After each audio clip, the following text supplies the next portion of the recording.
the DORK podcast with Rich Keefe. It's the DORK podcast. And Davey. It's the DORK podcast. Hashtag. It's the hashtag DORK podcast. Thanks for tuning in to another episode of Hashtag Dork. My name is Rich Keefe, joined as always by Davey Eyeballs. He is Rick Rude Von Dick Dude. He is Razmataz Von Dazmataz. All hail the king of ginger ale. It's Ryan. Davey, how are you? I'm a little better now that we've kind of figured our shit out. Yeah. You know, we're sounding a little better now. My camera's a little off center. I got to fix that, but that's other fine. than that, I'm great. It's an audio medium, and we've got the audio squared away. We do. At least it appears as though we do as of right now. Ryan was also in studio, the WEI studios, not the Hashtag Dork studios, last week.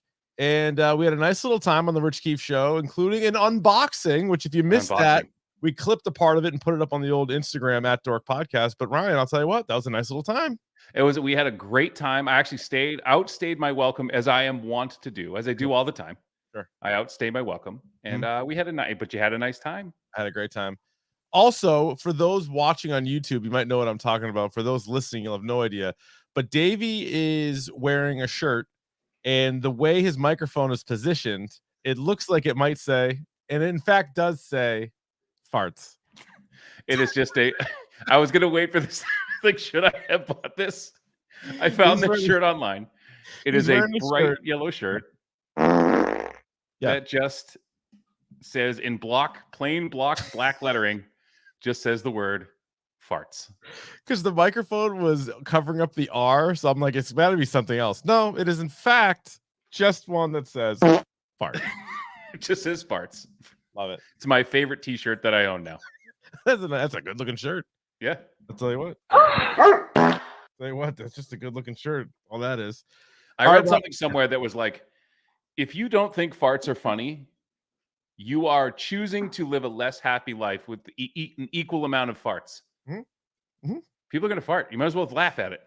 There will be farts. You know? Yeah, there's no doubt there's going to be farts. So have a nice time. All right, we have a absolute shitload of stuff to get to. So let's dive right in. This week in Dork. Yeah. We got a new Ahsoka trailer. The Star Wars series comes out August 23rd. It's going to be a 2-episode premiere. And I'm trying not to go overboard with this because I was very, very excited for Boba Fett. I was very, very excited for Obi-Wan Kenobi. Both were letdowns. This is a character I like more than both, and the supporting cast I like more than everybody but Vader that was going to be in those other series. It looks awesome, though, but I guess maybe we got to kind of pump the brakes a bit. Yeah, I'm wondering how many slow episodes they're going to do. Yeah. You know, how many just world building and stuff. And that seems to be the thing that they're doing now, which I don't necessarily love. Yeah. But, you know, I'm tempering expectations here. But the character of Thrawn, I feel like kind of leads to like a slower episode. Like his pace is like slower, and like what he says is going to be really important. Like the story part more so than even the action part when it comes to Thrawn. So that might be like, I think some Star Wars fans are going to eat it up like a fucking pot roast. Then there's going to be other ones that are like, this is kind of a snore. I think that's going to be a big swing point. And do you think that having not watched all of Rebels, that some people are going to be kind of lost? Because I know it was Rosario Dawson, and maybe she said Dave Filoni said that this is just an extension of Rebels. Yeah. So I love Rebels. I recommend Rebels to everybody, but clearly not everybody's going to have seen Rebels. So I wonder how much it's going to be like, you need to remember it, or are they going to kind of really like lay it on pretty thick, like what you need to know? Like Sabine's relationship with Ahsoka and like Hera's relationship with Ahsoka and like all that shit. Like, I don't know. I'm probably going to go back and rewatch some of the Rebels too. I'm going to have to as well in the next 2 weeks, just kind of like pick and choose. Cause I know it's like Clone Wars and there's some stuff you can skip. Yeah. I bet there's also either Disney will do this, or we should reach out to our guy Jordan and just give us the essential episode list and then go back and rewatch the essential, like really any episode. Cause like Ahsoka's not in as much of Rebels as she is Clone Wars. So do the Ahsoka episodes, the Thrawn episodes, then you're kind of cooking with gas, I would guess. Right.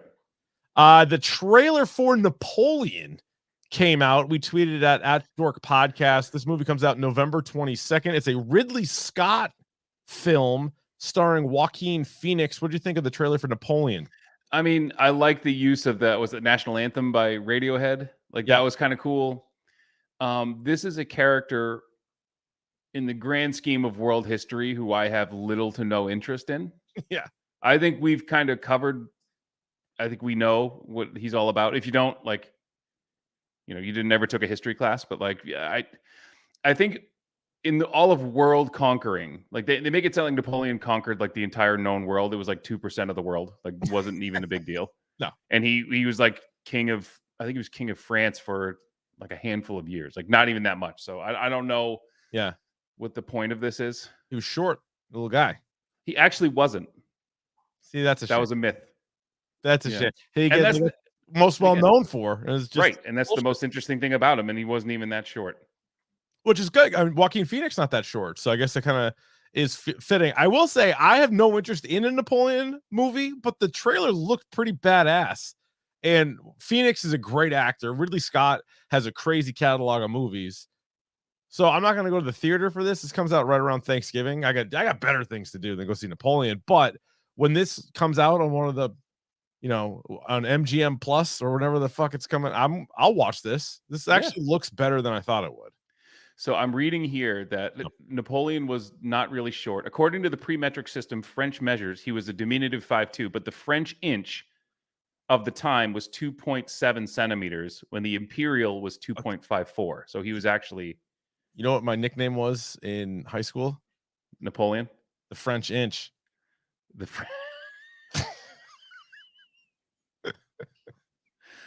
How much did you weigh with the French inch? Hard or soft? With the inch. With the inch. Oh, yeah. 210. So, yeah, I mean, 5'2" is like a little bit of a dude, though. But he was probably more like 5'5", 5'6", which was like the average at the time. Still, it's like Frank Menachino. He's kind of, I don't know who that is, but yeah, him. That's who we based Pocket Hercules off of for my dad. Frank Menachino played for like the A's and the Blue Jays. He'd probably be a good guy to use for Immaculate Grid. And he was like jacked. He was like built like a fire hydrant, and they called him Pocket Hercules. The little human chode. Yep. Or even the Romans or Greeks. Blue Beetle had another trailer. This DC movie comes out on August 18th. The star of Blue Beetle was in attendance at the Major League Baseball All-Star game. Nobody would know because nobody watched the friggin' All-Star game. It got like the lowest ratings ever. Apparently. Yeah, I have no interest in that. Home Run Derby, but no All-Star game. Yeah, right. Yeah, I think the Derby did better than the Midsummer's Classic. But Ryan, let me ask you this. Not to put you on the spot, but this movie comes out 1 month from now. In our time doing the Dork podcast, which has been roughly 8 years, we have done like every DC and Marvel movie. Yeah. Essentially. Are we going to do a standalone on Blue Beetle? We kind of have to, right? Is this the first James Gunn DCU? No. EU? Not really. Not really, no. Someone said it was. I keep reading conflicting reports here. See what, and one of the things I read, and maybe you're right, but one of the things I read is Blue Beetle will get, if Blue Beetle does really well, they reserve the right to like include him because it doesn't affect what James Gunn has planned. Because the first movie in the DCU is going to be Superman Legacy, which comes out in like 2025. That's like really the first movie. But they're like, if people like this character, you'll get more of them, and if you don't, then you won't. Like that's kind of how I read it. This does look fun. It does look like it has like some first Shazam aspects to it. The unwitting superhero who like doesn't really want the powers. Yep. Gets them anyway. So I'm interested. All right, we'll give it a go. The Emmy nominations are out for 2023. We won't go through all the actor and all that stuff, but the TV series, because we're up to our hog and TV shows, and there's a lot of good ones. Give me your winner. I'll give you the 10 nominees. No, 8 nominees. 8, 10? No, 8 for drama, and then give me a winner, okay? Okay. Andor, Better Call Saul, The Crown, House of the Dragon, The Last of Us, Succession, The White Lotus, Yellow Jackets. I know what's going to win. Okay. The winner will be Succession. I would like to see Better Call Saul win. Yeah, and this is confusing because Better Call Saul was a show from last year. All these other shows are shows from this year, but it's not like the calendar year. It's like they start and stop it for whatever. So Better Call Saul last year, I remember like didn't get certain nominees, but it was like, well, because they like extended the season. It's like fucking like split the season, shit. right? Yeah. I think the Emmys though sometimes don't they give awards to shows that are going out? Actually, you know what? Fuck, but so Succession. So Succession. So that's why I think they're going to give it to Succession, because that's been nominated for like everything under the sun. So and they're it is going to really give it to good. that. But yeah, I would go with Better Call Saul too. The I've seen all of them, I think, except for The Crown, and I only saw bits and pieces of White Lotus because my wife would watch that. She like that. The comedy series: Abbott Elementary, Barry, The Bear, Jury Duty, The Marvelous Mrs. Maisel, Only Murders in the Building, Ted Lasso, and Wednesday. I mean, The Bear should win. Yeah, that's my pick. But The Bear should win. But also, I feel like they love that Abbott Elementary, don't they? They do. People really like that show. I've seen like 4 episodes. It's fine. It's fine. I'm not crazy about it. Yep. Yeah. All right. Yeah, I would go for The Bear. I still got to see Jury Duty. That's good. That's in my queue. I got to watch Jury Duty. It's in your queue zone? It's in my queue zone. I got to check it out. Another show I got to check out. I've seen probably 7 episodes total. Everybody loves it. Harley Quinn, the animated series, season 4 comes out July 27th on Max. Trailer came out. We tweeted it out at Dork Podcast. But by all accounts, it's a show I should love and watch. And I don't know. I'm like never in the mood for it. Like I can't get into it. Like I don't know why. I've seen the first episode like 3 times. I think I've gotten to like episode 3 and just can't get the ball rolling on it. I don't know what it is. It's really strange. I had the same block on it. My show Heels, that's back, season 2, July 28th. So we got a couple new July shows coming out. And if you missed the season 1 recap, check it out on YouTube. I crushed it. I absolutely pissed all over it. It's great. I'm pissed on it. San Diego Comic-Con, the original con, is this week, but Ryan, with all of the strike shenanigans going on, a lot of actors are being told not to go to promote their films. So who knows what the fuck's going to happen here? So I read somewhere that Boston Comic-Con, or Boston, they can't call it San Diego Comic-Con. They have Boston Fan Expo or something. They put out a press release saying that like as long as the actor isn't promoting a movie, if they're just there just to like hang out, they can come. So like Patrick Stewart could go as like Jean-Luc Picard, and he's not promoting anything, so he can still go, because that's how a lot of these like mid-level celebs like make money. Yeah, they need these things. They need these things. They need the $20 selfie. Holy shit! I just saw. So talking of what our topic was today, there was a trailer. Okay. Follow me here. Yep, I'm ready. There was a trailer before the Maria Menounos thing that she does at the beginning. And it was Ron Perlman's new movie called The Baker. And it's got like Harvey Keitel in it. And he's like, it's one of those movies where he's like an old school, like hitman or like cop, but now he like makes pizza. Sounds about right. Yeah. And he can't move at all. Nah. Like he's like throwing punches, like, rah! He can't. Known for his lateral quickness. No. But he's been having a few too many free beers. Yeah. Well, he's asking for them. You ask for enough free beers. I was in Hellboy. Like, all right. Well, yeah. So a beer. Actually, that'd be pretty hilarious. Is if we were able to get an interview for one of these actors who's on strike, but talk to him about everything but the movies that they're in.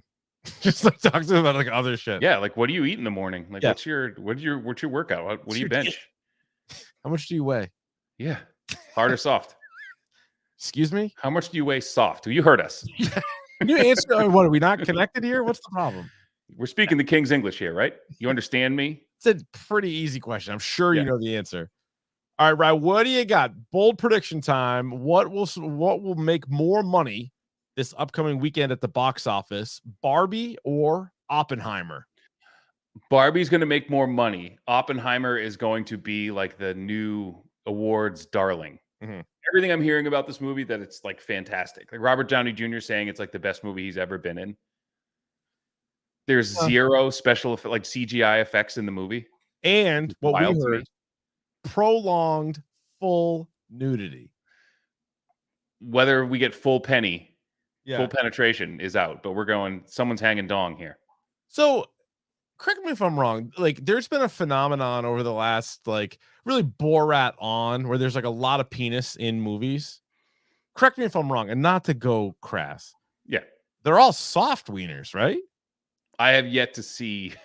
Have you seen a full boner? I have not seen an engorged.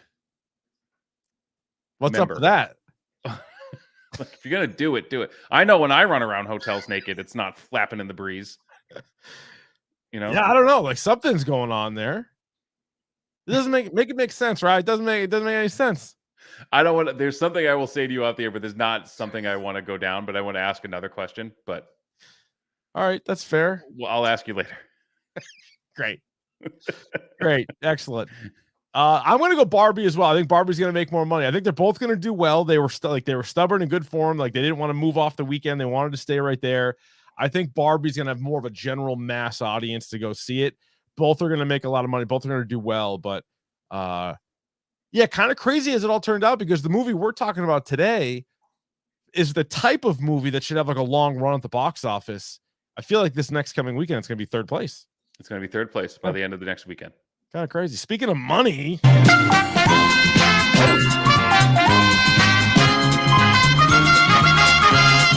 that, of course, signals should I have bought this. Brought to you by 47 Brand. Go to 47brand.com, enter the promo code #DORK at checkout for 25% off your entire order. Hats, shirts, sweatshirts, whatever you want. They have it over there. And you get 25% off. So that's pretty great.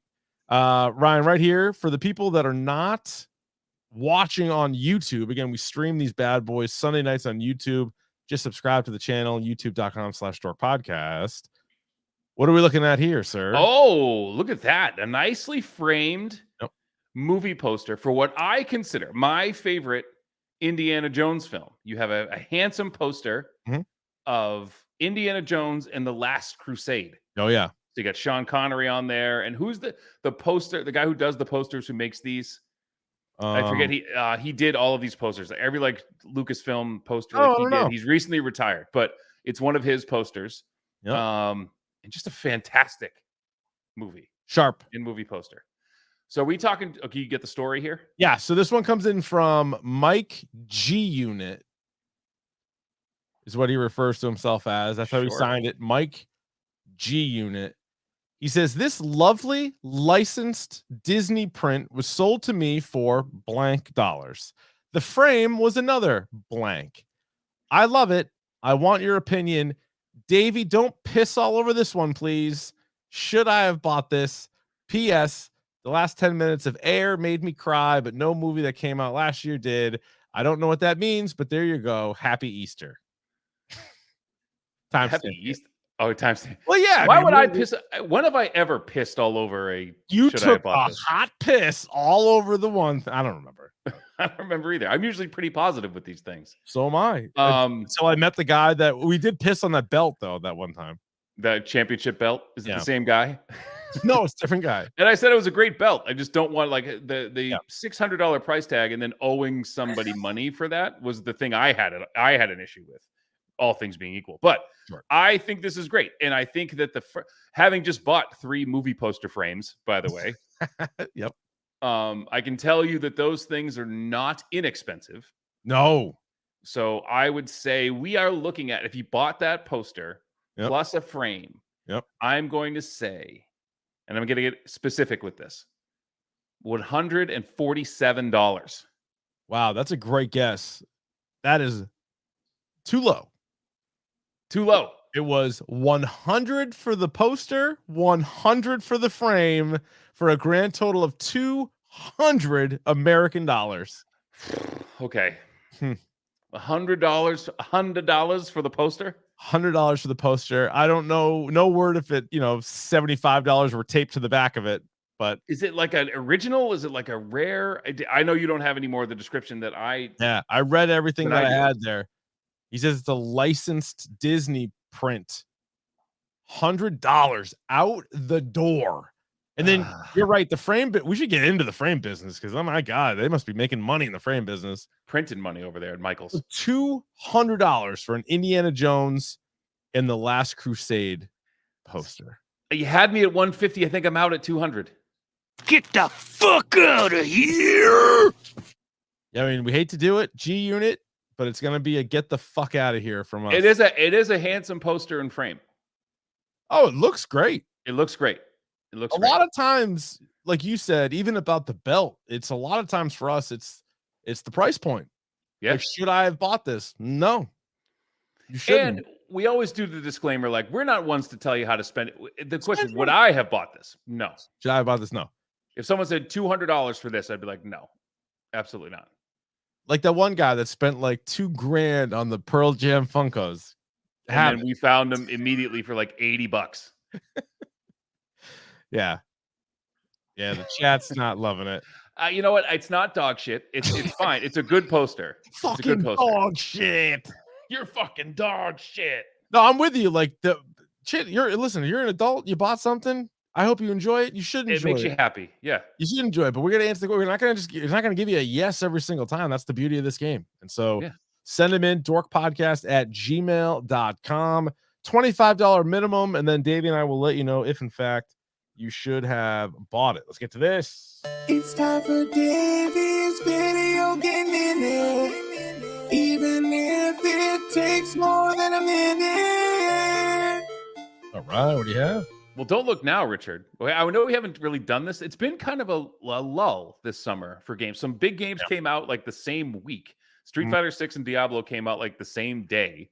So that's kind of been holding my attention right now. There's some really good sales going on, but one of the things that I did want to bring up, this happened last week. So in between podcasts, Call of Duty has introduced Black Noir and Homelander to the game, and Starlight, I believe.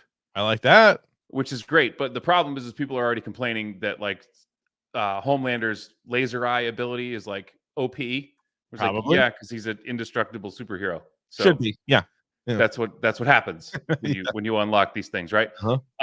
So again, this is, I don't know how long this Call of Duty iteration is going to last, but they're just wringing it dry at this point. Yep. Saw some new things from Mortal Kombat 1.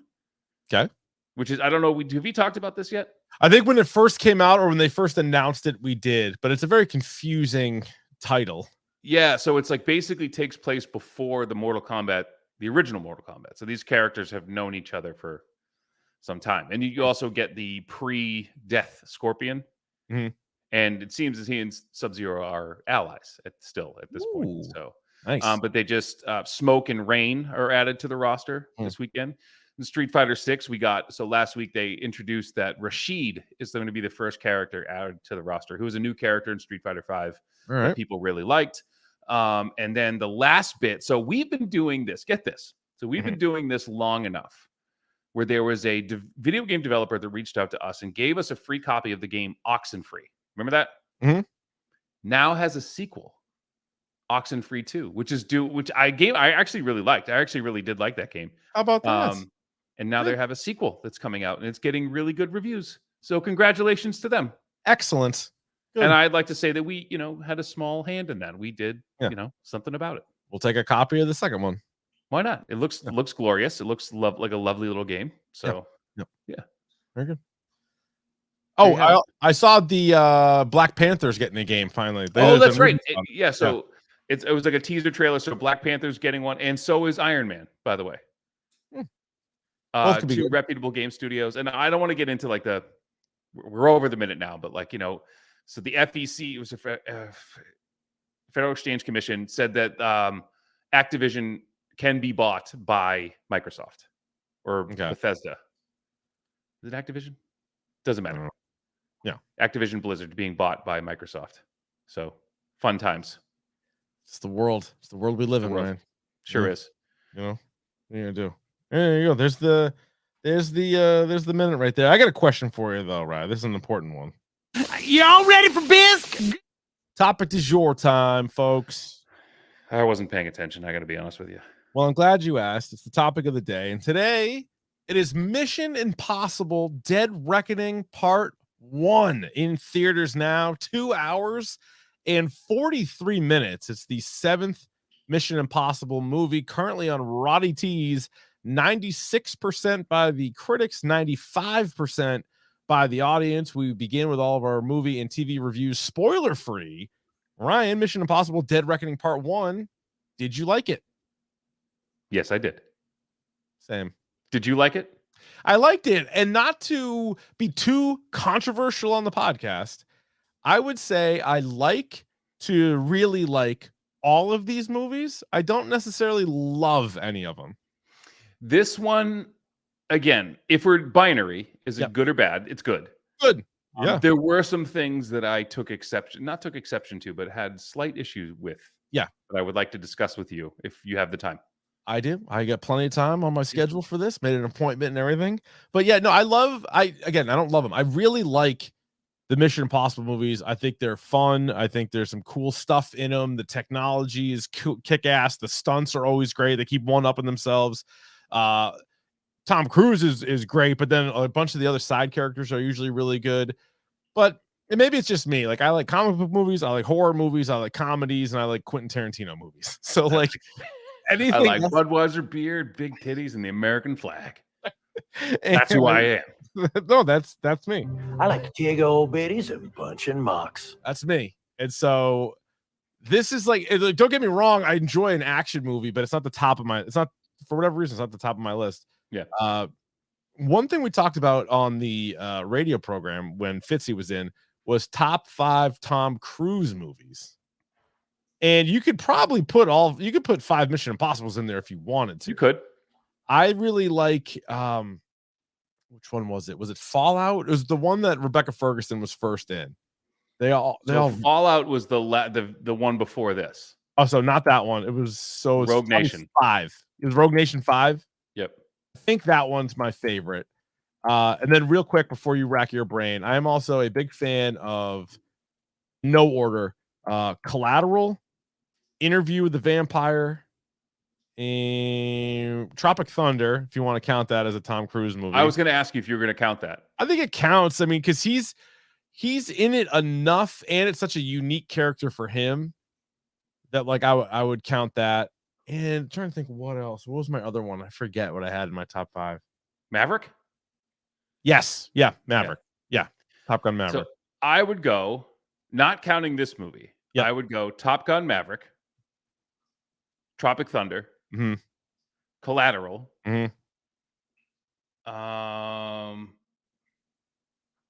Jerry Maguire I really liked. Jerry Maguire's really good. Yeah. And Legend. Oh, Legend's fucking awesome. That's a movie that it's never streaming anywhere. It's got a shit Rotten Tomatoes score, but it was directed by Ridley Scott.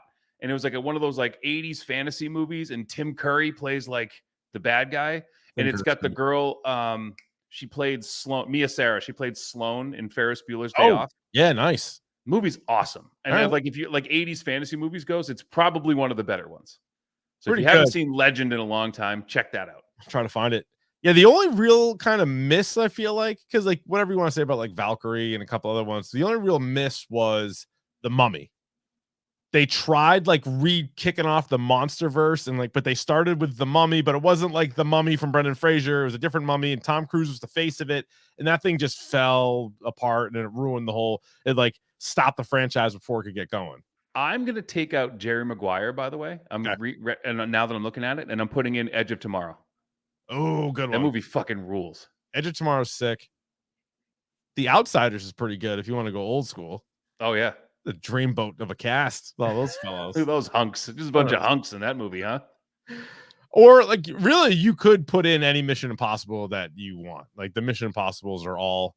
The first one's good. The second one is clearly the worst like movie, but it's like I love it. I actually really like Mission Impossible 2. It's super ridiculous, but the soundtrack is kick ass. Fatty Newton is real good in it, and it's a John Woo movie, you know. Yeah, well, it's kind of bananas. It's with the doves and the double guns and everything. And it's stupid. The beach. So someone's listing Young Guns as a Tom Cruise movie. He wasn't in that movie, was he? I don't remember. I don't think so. Ooh, Robert, chat. Minority Report. I liked Minority Report. It was okay. It's not as good as Edge of Tomorrow. Edge of Tomorrow or Maverick. Yeah. Yeah, Maverick. Rain Or, Man. like, He was good in Rain Man. oh fuck, I love Rain Man. I Rain love that Man's movie. good. Yeah. What was the other one? Oh, fucking All the Right Moves.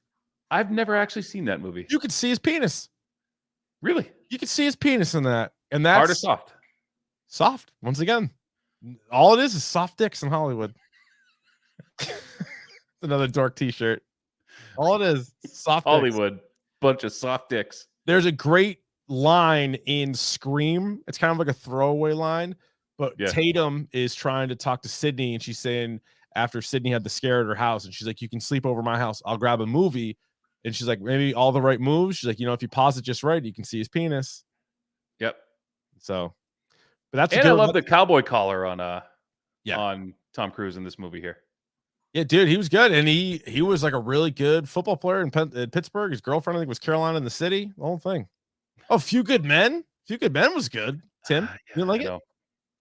I like that movie. There's too many to pick from. Colonel Jessup. Born on the 4th of July was, Days of Thunder, Cole fucking Trickle. Cole fucking Trickle. The guy's had a crazy career. I would say another thing, it was a good way to preface things on your podcast that all you're doing is saying things. He's the best movie star, like Hollywood star.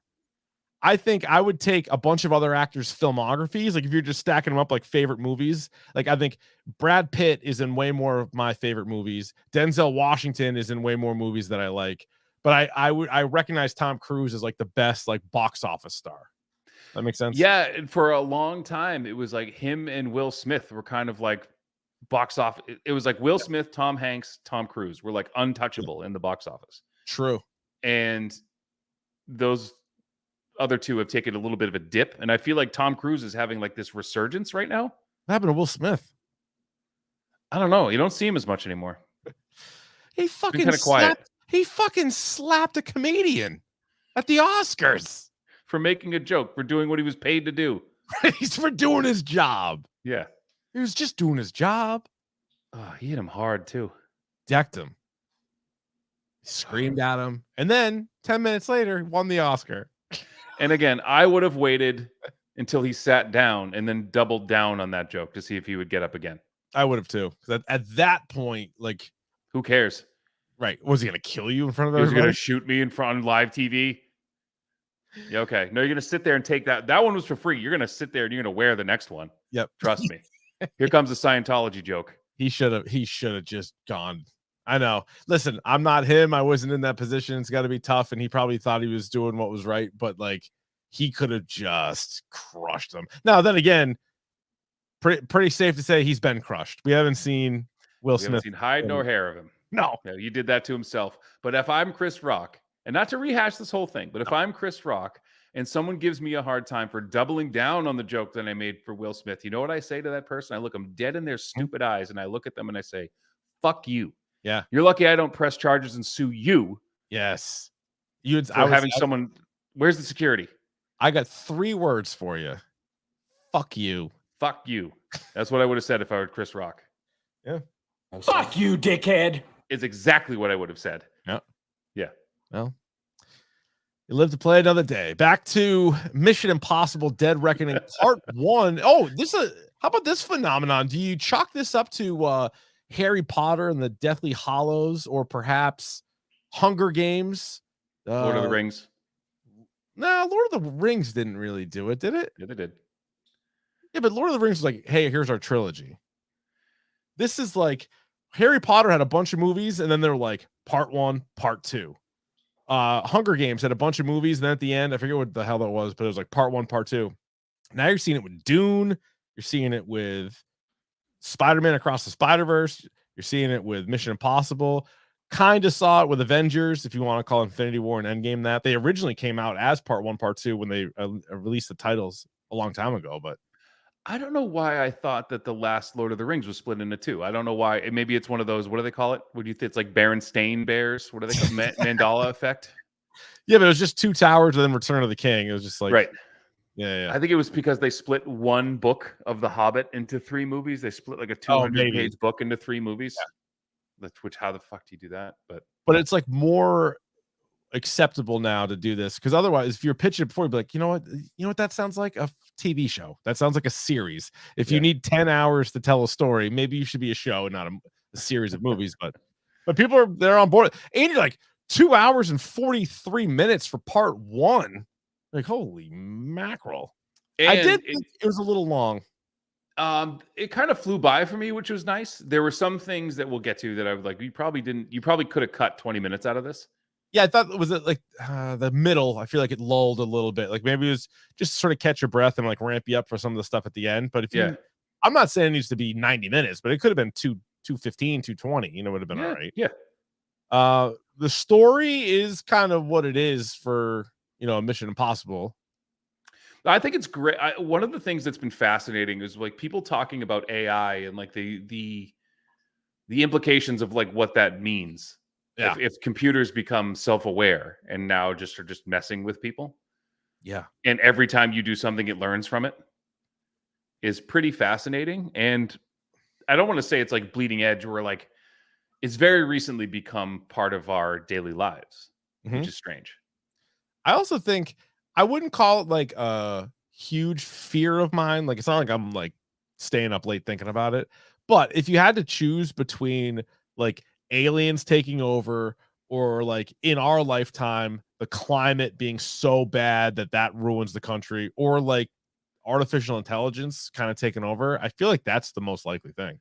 And I think, it's the most likely thing, but it's also the thing that's, again, it's inevitable that whatever replaces us is going to be like, we made it.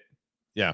Right. Yeah. And it's our own demise. We the architects of our own demise in that way. Just pushing this stuff. And I'm sure people had a great model for this, like Chat GPT and all that stuff. But basically all it does is help my students cheat now. Like that's what it's reduced to. Jesus. Yeah. How do you use it? Oh, everyone's handwriting everything this year. Got it. I'm just going to write it out. Like, I can't trust you to like do your own work. That's so crazy. Yeah. Yes. True though. What's he going to do? The action is good or great as always. It's great. It's great. It's a Wick level action. Yeah. And I would even say, so like, I'm not taking a dump on this movie. I like this movie, but I'm saying like the John Wick series, I enjoy more than this series. This is a good series, but like John Wick is like sort of next level. And I think one of the things that gets me about this movie compared to John Wick is they try to do too much with the story, where John Wick's just like, yeah, he's mad. Here we go. Go get him. Yep. Yeah. The characters, I've always liked the characters. I've always liked Tom Cruise's like group around him that's working with him, or at times against him, but like the ones working with him. And then in this movie, Haley Atwell is introduced. She plays a character named Grace. Terrific. To me, like my favorite part of the movie was Haley Atwell. Her, and I really liked the job that I forgive me for butchering this last name, but like Palm Clementif. Yeah, like she's Mantis. Yeah, Paris in this movie. She is like an anime villain. She's just great. The way she looks and the way she dresses is like very heightened, and she fucking kills it in this. She is really good. Did you watch Agent Carter when it was on? I did not. So I did. It was not great, but she's great. Like Haley Atwell played Agent Carter. I think it was like 2 seasons on ABC. It's in the MCU. It's even more in the MCU than like the Netflix series was. So I and like you got some Tony Stark's dad was in it, and like some of that because it takes place like old school. But she was great. There was an interview that she did recently where I guess she was pretty annoyed on how she was used in Doctor Strange Multiverse of Madness. She should be. She was like, they build her up to be like this huge badass, and then she gets cut in half by a frisbee like 30 seconds later. Like, all right, touche. Well, that version of you did. Right. You could pop up 100 more times for all we know. Yeah, but she was awesome. And Mantis was really good. I do have one major beef that we'll get to as it relates to characters, but I'll save that for spoilers. Compared to other Mission Impossible movies, I would say, without ranking them, I haven't rewatched them all in a while, it's probably better than 1, 2, 4. The other ones I think I might like a little bit. I'm trying to think like 3, 5, 6 might be better. The last three, was it Ghost Protocol was the one they were in like Dubai? I think so. And that's the one my buddy Fridge and I saw that in the theater. And there was like my favorite line of that movie was the guy. Remember, he was like the billionaire or like the zillionaire who like house they were like trying to rob. And he was hitting on, was it Paula Patton or something like that? It was in that movie. And he was like, I'd like to show you my private collection of art. It was like the creepiest thing. Yeah, pretty good. My private collection of art. Yeah, because it went 1, 2, 3, Ghost Protocol, Rogue Nation, Fallout, then this one, and then you get they claim they're gonna wrap up with 8, Dead Reckoning Part 2 sometime next year. Are they though? I doubt it. I doubt it. Quick. They're gonna keep making these bad boys. Yeah, man. All right. Without unless you have anything else spoiler free, what is your dork score for Mission Impossible 7? It's a 5. It's a 5er. I'm going 4.5, but like a pretty rock hard, stand it up in the sand. Yep, 4.5. I got one pretty major beef. Overall, though, I liked it, and so it's worth seeing. Definitely worth seeing in the theater. I think theater, or if you have like a home theater, wait for it to come out. This is not one of those movies you want to watch on like a little iPad mini. You want to watch this bad boy with the surround sound and all the other stuff. So 5 for Davey, 4.5 for us. Let us know in the chat what do you guys thought of Mission Impossible Dead Reckoning Part 1, or you can tweet us or hit us up on Instagram at Dork Podcast. Here we go. Spoilers! Spoilers! Spoilers! Here come the spoilers! All right, so my biggest beef right off the shoot about this one is I really like the character that Rebecca Ferguson plays. Yes. She's been in the last 2 movies, Issa Faust, and she's in Dune coming up. She just starred in Silo, and so I don't know, maybe if that had something to do with like the amount she could be in this movie, but it fucking annoyed me because she's such a great character, and so she like quote unquote dies early on, and you're like, really, what the fuck? And then they bring her back, so she's in it a little bit more, and then I'm sitting there, I'm like, okay, at least she's back in this movie. And then they kill her off again, but there's so many like twist, double twist, triple twist, like I don't know if she's back for the other movie or not. I just know there wasn't enough of her and her character in this movie, considering how good she was, especially with Tom Cruise in the previous 2. And she didn't really do much. She didn't like say much.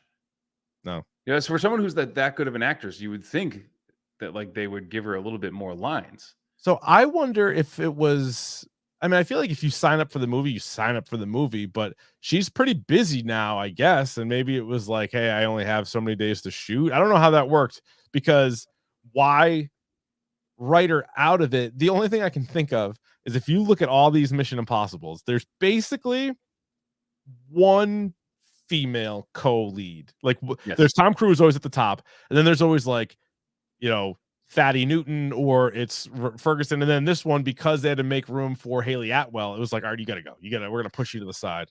But it was the other thing too that was kind of bothersome to me, is that like he knew Grace for like a day, and then like it was like the Roadhouse thing where like, oh, you have to pick between your 2 friends, like your mentor or like your girlfriend.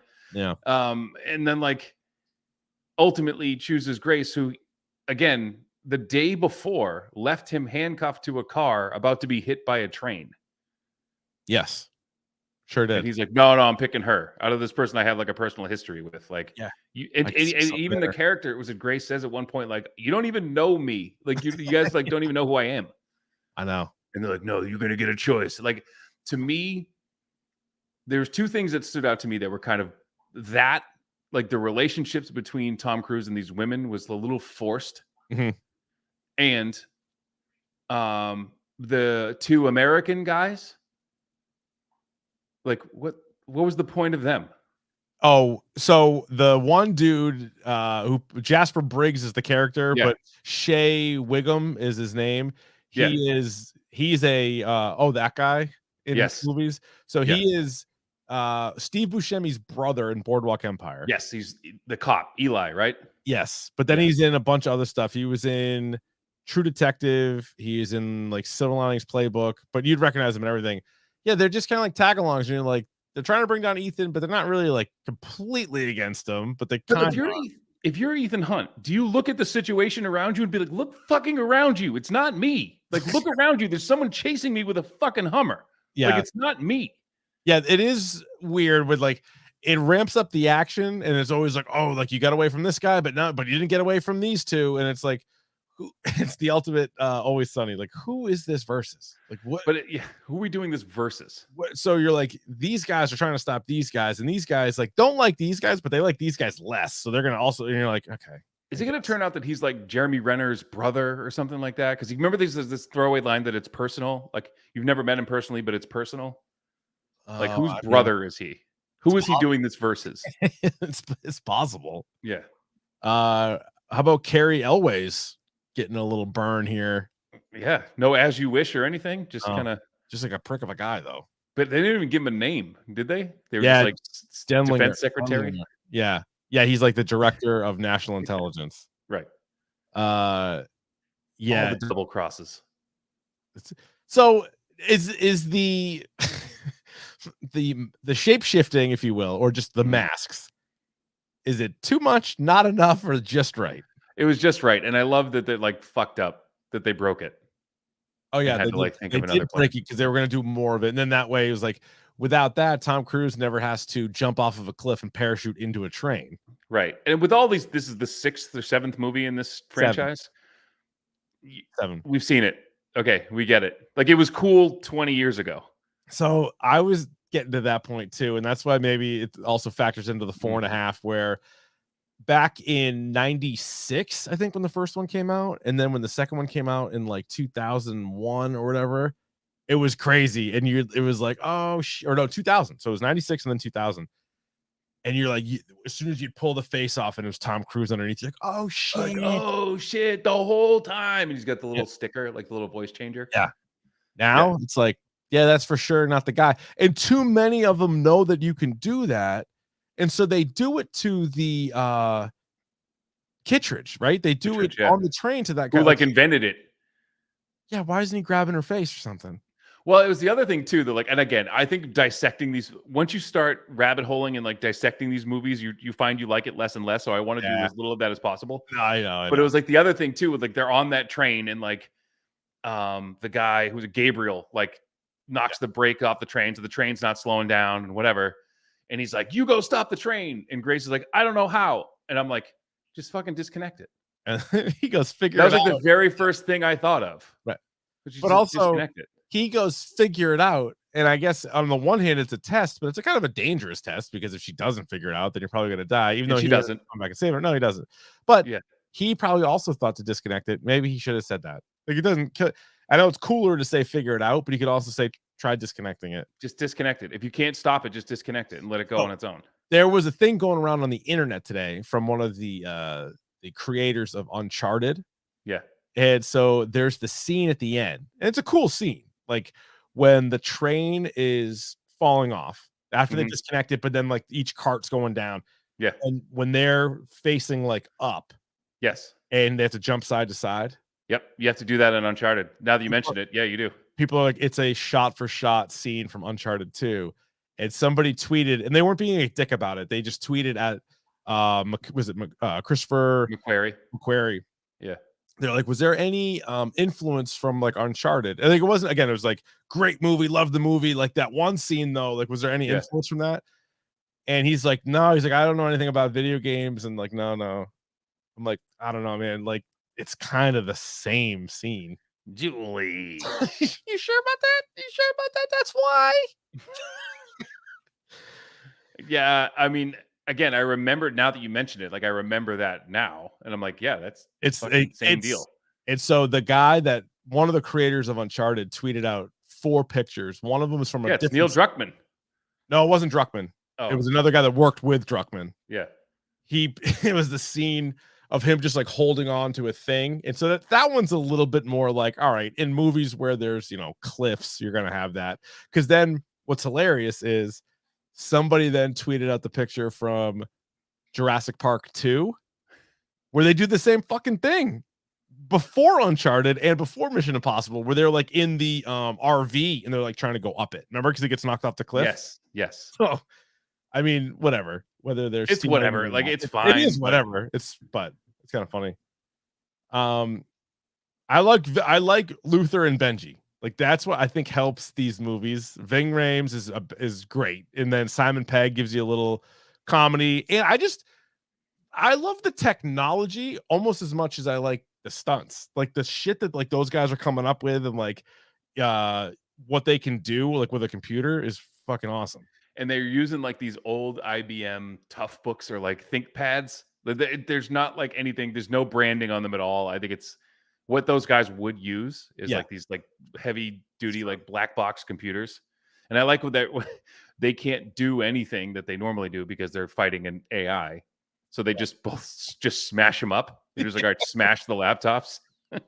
Fucking AI. It's a really good villain.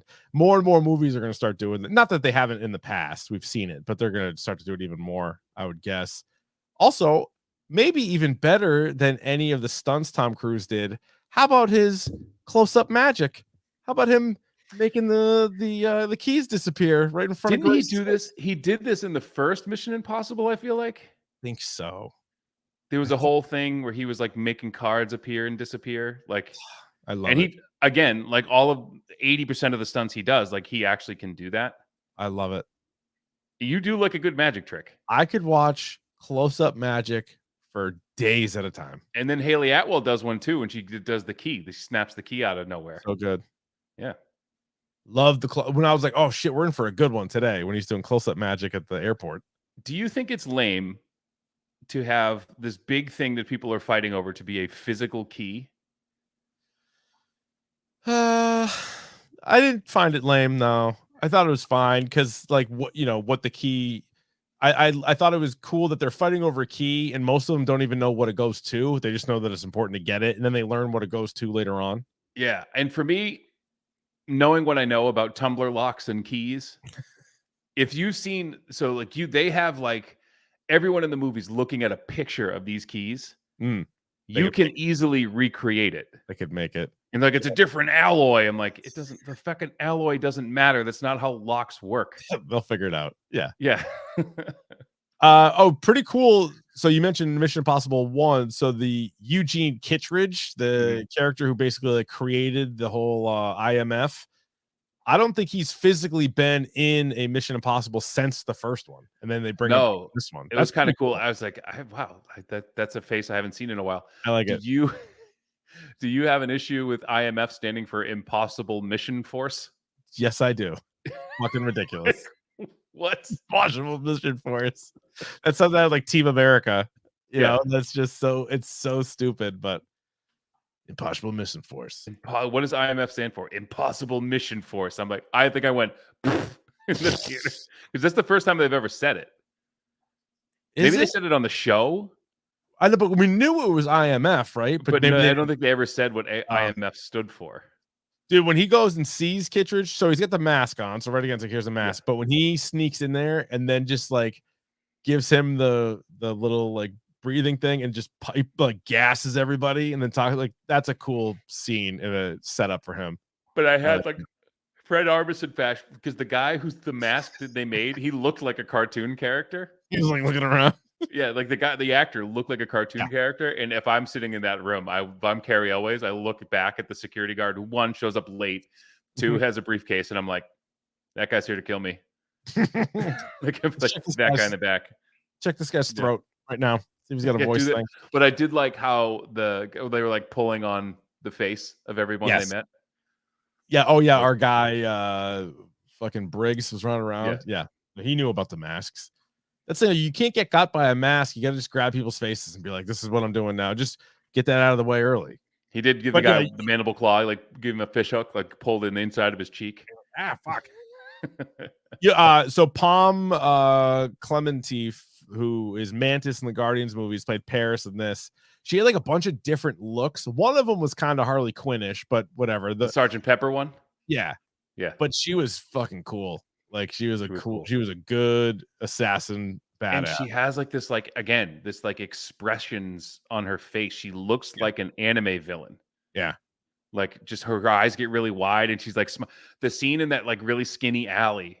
Yeah. Where she's like coming after him and you see it from like his perspective where she's like running. It's like almost terrifying. Yeah. She is a really good physical actor. Like there's not because she doesn't have like a ton of lines or anything. And it's just the way she's now she gets pretty banged up, but she's got to be in the next one, right? Oh yeah, she's on the team now. She's not dead or anything. No. Yeah, because at the end we get a pulse, right?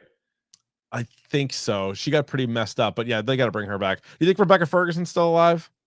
No. Yeah, sucks. What a waste. Did you see the interview of the presser that Palm Clementif did and Simon Pegg was in her ear the whole time? Hilarious. Yeah, it was basically like Impractical Jokers where like he was telling her what to say. And this girl was just like, it was like blown away. Like I won't spoil the whole thing, but it's pretty good. I won't do any of the jokes just because. Don't do any of the jokes. Yeah, I won't do it justice. Yeah, people should go look that one up. So Mission Impossible 8. So Tom Cruise has the shit though right now, and Gabriel is gonna look for him. Right, he's got the key, and he knows what he's looking for. Yeah. Which is a good place to end it. Like, all right, we know. Yeah, because the whole thing was like the key, like you said, the key doesn't matter. It's what the key unlocks is what we're trying to find. Yeah. And that was like the whole, we need the key. He's like, no, you actually need to know where the key goes because we don't know. And that was by the way, some of the most high stress. So the train scene, pretty high stress. Yeah. I thought it was a bit in bad taste that now we have to go find a submarine wreckage. Oh, given recent events. They've filmed this way before, but still. What do you want us to do? Right. Yeah. Not have submarines anymore in movies. I know, but now we have to go use a submarine to go into the deeps of the Bering Sea and find wreckage of another ship. Yeah. Hopefully they use a better controller. Anyway. Yeah. That, by the way, you know how you're afraid of snakes? Yes, I am.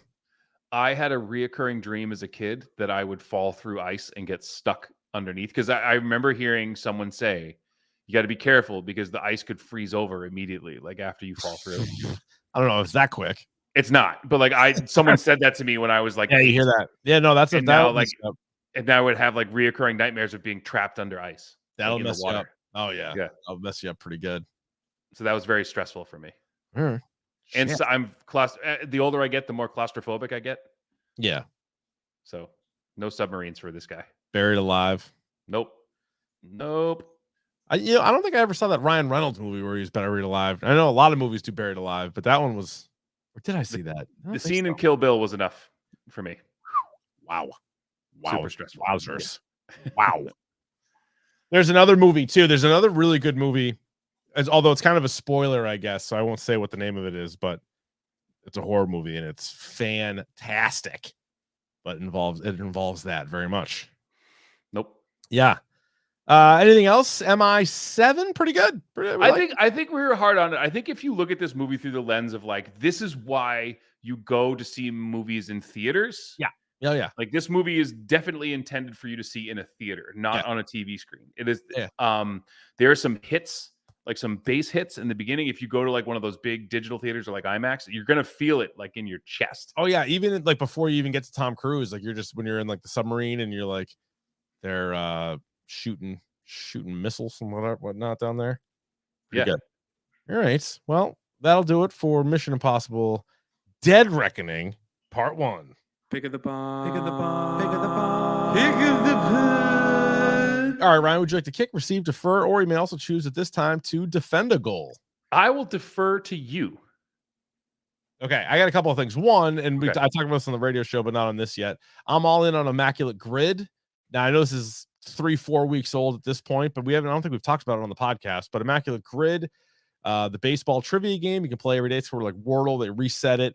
You have 9 guesses to come up with 9 answers. It's all based on, a guy that played on 2 different teams or a guy that achieved a certain stat from a certain team and blah, blah, blah, blah, blah. A blast. Play it every single day. Here's the problem. There's been like knockoff versions for the other sports, and they all stink. Like there's something wrong with them. Like the other day, there was like name a guy who played on the Bills and the Bears. So I was like, Doug Flutie. It was like, eh. I'm like, well, no, he did. It's did. I entered it again, and it's like wrong. Like, wouldn't give it to me. I'm like, okay, we're done with this. But anyway, it's like Immaculate Grid. It's like paired up now with Baseball Reference, so it is like perfect. It's awesome. It gives you. It also links after you play to like other possible answers and everything else, like most popular answers. Whereas like the football, basketball, and hockey one kind of for the birds. But I love Immaculate Grid. And just to catch everybody up, I am still ripping Lost. I'm watching Lost at every waking second. I watch Lost now. That's my thing. I think, on episode 4 of season 2, which is also like the 30th episode because the season 1's 25 episodes. Yeah. So where are you? What's happening right now? Yeah, because this one, if you haven't watched Lost, you're like me. So, I am at Sawyer, Michael, and Jin were on the raft. The raft did not make it. Michael's kid got taken, so now they got back on the island.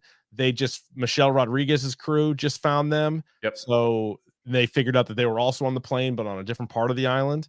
And then they're in the bunker, and they're figuring all that shit. Like Michael is trying to figure out. So they found the bunker. They're down there, so they got Desmond. But I'm early in on Desmond. I don't know much about Desmond. Yep. Saeed, I think at this point was my favorite character. I like Saeed a lot. Saeed's great. Kate, I love Kate. Sure you do. Evangeline Lilly's pretty good. Sure you do. Yep. There's a lot of good characters that you find yourself kind of liking, but yes, Kate, Saeed are really good. I really don't care for Charlie, the dude from Lord of the Rings. Yeah, you not a fan. You come around on him eventually. Yeah. The drug addiction. Rockstar drug addiction thing that goes away eventually. Okay. And they actually start to he's like a fully realized character, which is great. All right, so there you go. What do you got? So I, like you, are picking up on an old show, and you'll be happy to know that I started season 3 of The Wire. Oh, hell yeah. Yesterday. So I'm starting that, and it's good. I think I've watched enough. I watched season 1, but I watched like a quick recap of that, and then watched like a quick recap of season 2. So I kind of know what's going on. Yeah. And so I would say season 3 or season 4 is the best. And I always, as soon as I rewatch 3, I'm like 3 is the best. Then I rewatch 4 and I say 4 is the best. But those are the 2 best by far. So enjoy. And actually, it's very fitting because the hashtag Dork Shared Gooniverse is going to come up with our top 50 TV shows of all time. You heard us right. We've given you the top 50 comic book movies, top 50 horror movies. We are now back for the top 50 TV shows of all time. What's a TV show? Anything that was on TV. Anything goes. By the way, my real pick of the pod, before I forget it. Yeah. I finished Dave Grohl's book, The Storyteller. How's that? So it's more heartfelt than I thought it was going to be, but it's really good. Okay. He tells some really good stories about life on the road. There you go. Yeah. There you go. So if you're a reader, check out Dave Grohl's book, The Storyteller. Okay. It's very nice. So and next the person I would hang out with. Yes, but sorry, go ahead. Dave. Yeah, no, Grohl for sure would be. Next week, Davey and I are going to count down 50 through 26. And again, it's not just our lists. I've been compiling the math on it. Not wild with a lot of the people's choices, but again, I'm scared to death. I haven't looked at it yet. I don't know what the hell I'm going to be talking about or be forced to talk about. I honestly am pretty upset with a lot of you, and so it's going to be a lot of airing of grievances. But again, we can both individually put out our lists later on, so people can see what our lists were. But we have like a 12-person panel because it's you, me, Mac, and Goo. It is Rossi, Billy D, Dr. Joe, Fryer, Wes, and then our buddies that have been on the podcast before, Bessie, Woody, and Shark. So it's a hell of a group. I got a feeling like the top 5 is going to be pretty straightforward. Yes, it's funny how it worked out so far. There's probably like 5 or 6 that are on everybody's list, and then everybody has like between 5 and 10 that are like not on anybody else's but their own, and then there's like a big mismatch of stuff that like. And then there's a handful that I know people just forgot, which is annoying, but that's Yes, I know one of them. You mentioned one of them to me that I definitely forgot too. But that one still might make the list because again, I've just been updating it. I haven't like it's just my method. I have it one way where I'm like I have it alphabetical order and I have like so there's a shitload of just shows that people have even gotten like one vote for. Yeah. And so it'll be pretty fascinating. I got to enter like one or two more and then we're done. So yeah, next week we're going to do that. The week after that will probably be Secret Invasion. And then sometime in August, we'll get Mac and Goo on the podcast as well. And we'll count down 25 through 1. But yes, I mean, it's a pretty cool list. There's definitely a wide ranging kinds of shows. So it should be pretty good. Yeah. All right. That'll do it. Hit us up on Twitter, Instagram at Dork Podcast, YouTube as well. You can subscribe there. Wherever you get your podcasts, including Apple Podcasts. And you can email us your should I have bought this to dorkpodcast@gmail.com. Ryan, you don't give a shit about anything, do you? What'd you say? I said you don't give a shit about anything, do you? Not really. Oh, I think I have a better way of ending it now. Ryan, yeah. Promise me 1,000,000 times you'll never do another rule. I can't really promise that.